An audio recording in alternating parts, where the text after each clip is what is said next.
Mr. Girl and her assistant. Thank you.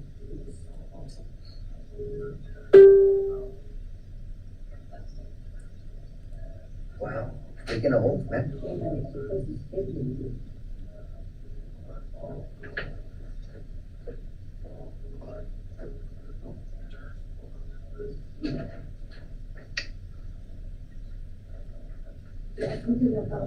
That's for you.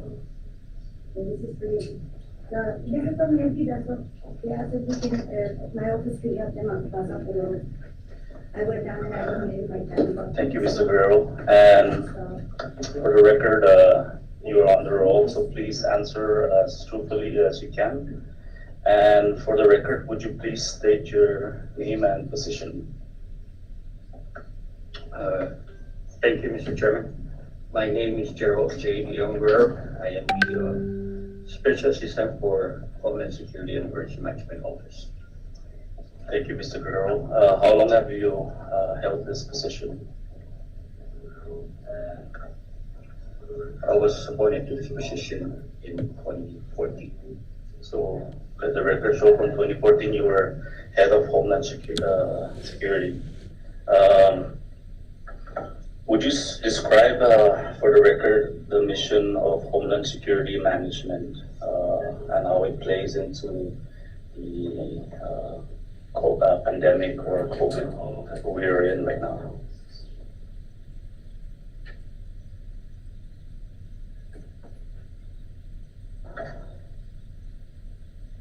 Okay. Thank you again, Mr. Chairman, for the question. I'm going to base myself on the public located that that's 04, where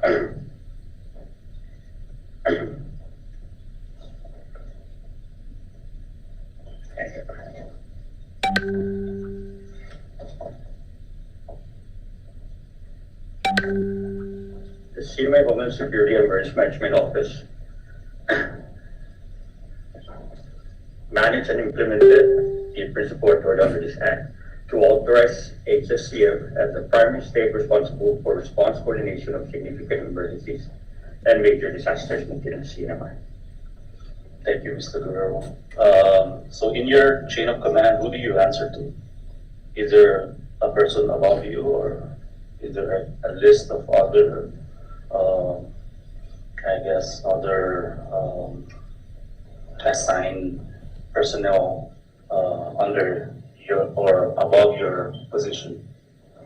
Yes, I do answer to the Chief of Staff, the Lieutenant Governor, and the Governor. So just those two? Correct. Okay.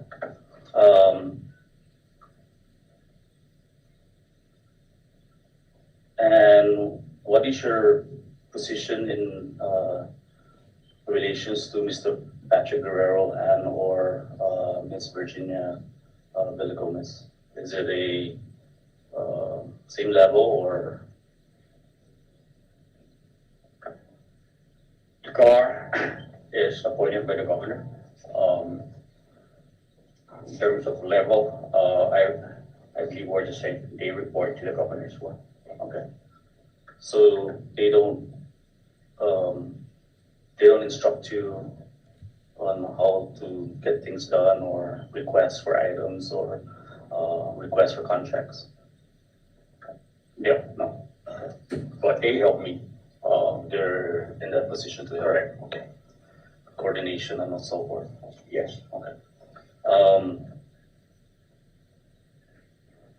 And what is your position in relation to Mr. Warren Villagomez? Is it the same as the GAR and Miss Virginia and the the alternate GAR? I believe there's also an alternate GAR, right? So it's the same. It's the same. The chairman of the task force was also appointed by the Governor. Okay. And with that, I have other questions. I'll open it up to the members, and I will proceed first with Rep. Castro. Thank you, Mr. Chairman. Mr. Guerrero, Ms. Hopwood, welcome to the chamber. I'd like to inquire a little bit in regards to the procurement processes that you've implemented in storms, disasters past, as well as with the current situation we're in now.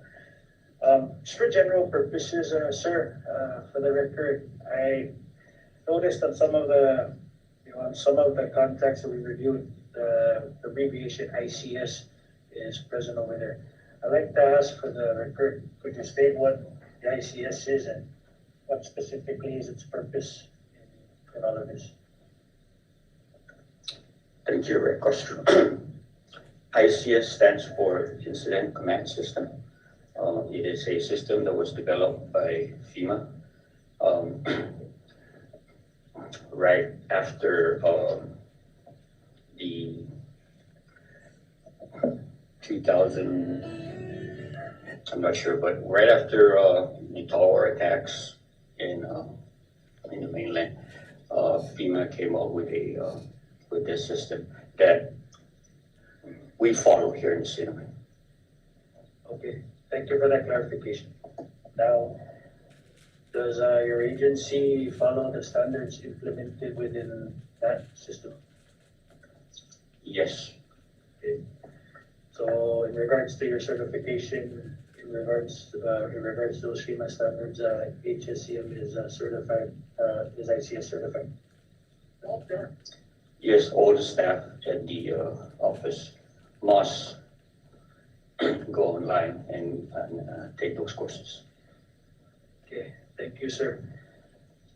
Now I'd like to ask in regards to the processes for how goods, services, and supplies are procured within the ICS protocol. I assume that there's a process in regards to how you procure whatever you need in regards to mitigating disasters and whatnot. Could you please describe that? Procurement, from request to payment, everything down that line? Okay, thank you again, Red Castro. The process is if a request comes in, and according to the ICS system, it goes to the operations section. And by the way, there's a fourth section within the ICS. It's the ops section, logistics sections, planning section, and finance section. So initially, a request will come in to the ops section. The ops section will validate that request, and if we do have those requests at hand, we try and use what we got. If the ops section chief thinks that we need to go outside, that request will be approved by the section chief and then forwarded up to the logistics section. Like to ask is, in regards to the current situation we're in with this pandemic, is the request of quotes a normal part of this process?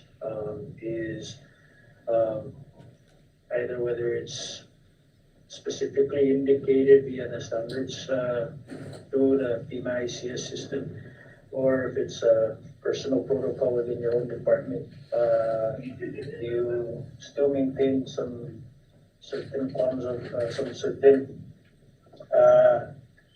areas where you try to look at fairness when procuring products and services, quotes and whatnot?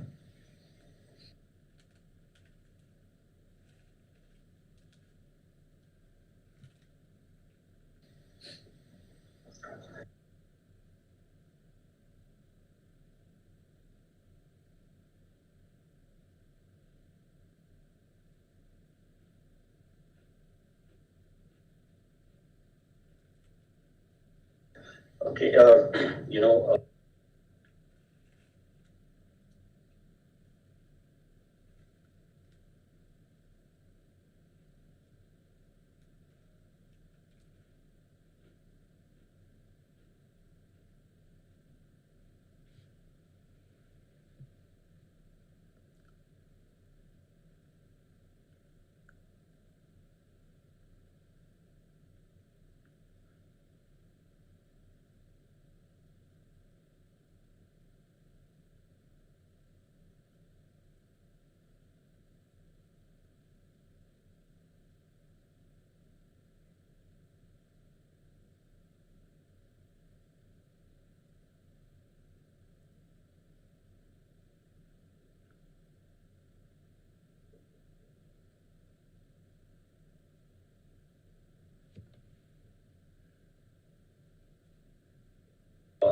Congressman Castro.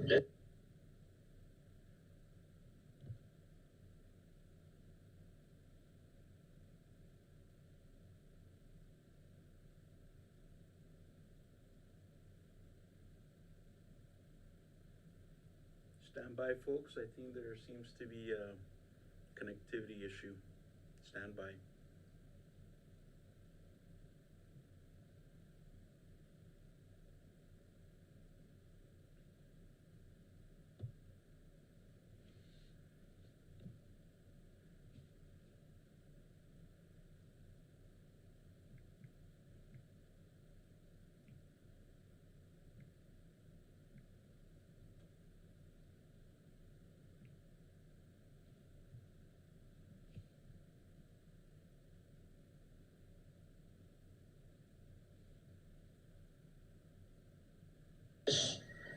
This response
To try to look at, fairness when procuring, products and services, quotes and whatnot. Okay, Congressman Castro, this response was very different from the usual actions. I know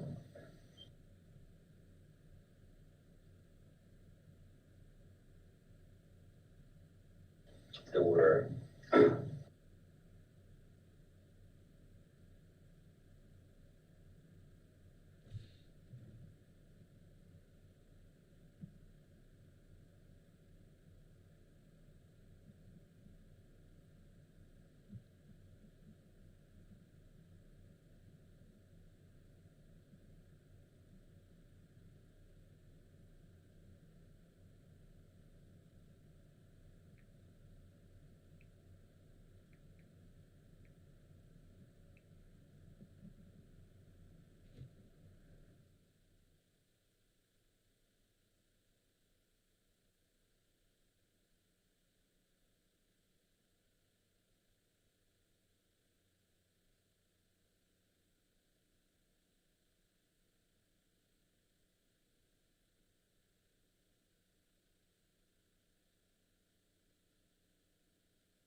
Stand by, folks. I think there seems to be an internet connectivity issue. Let's hope that it resumes shortly. Stand by.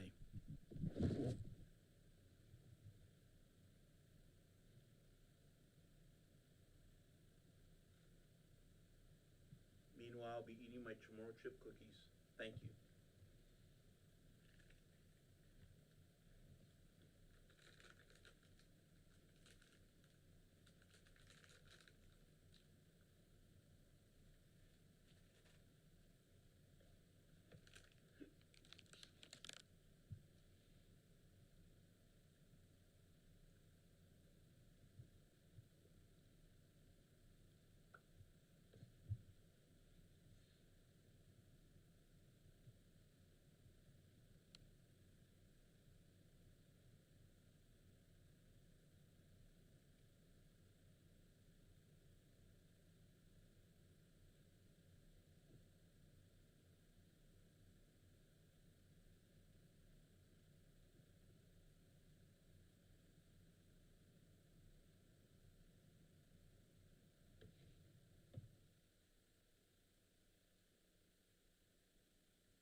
Okay, the feed cut. We're gonna take a break, and if it comes on, we'll return to the live coverage of the Special Committee on Federal Assistance and Disaster-Related Funding Oversight Hearing out of the CNMI House.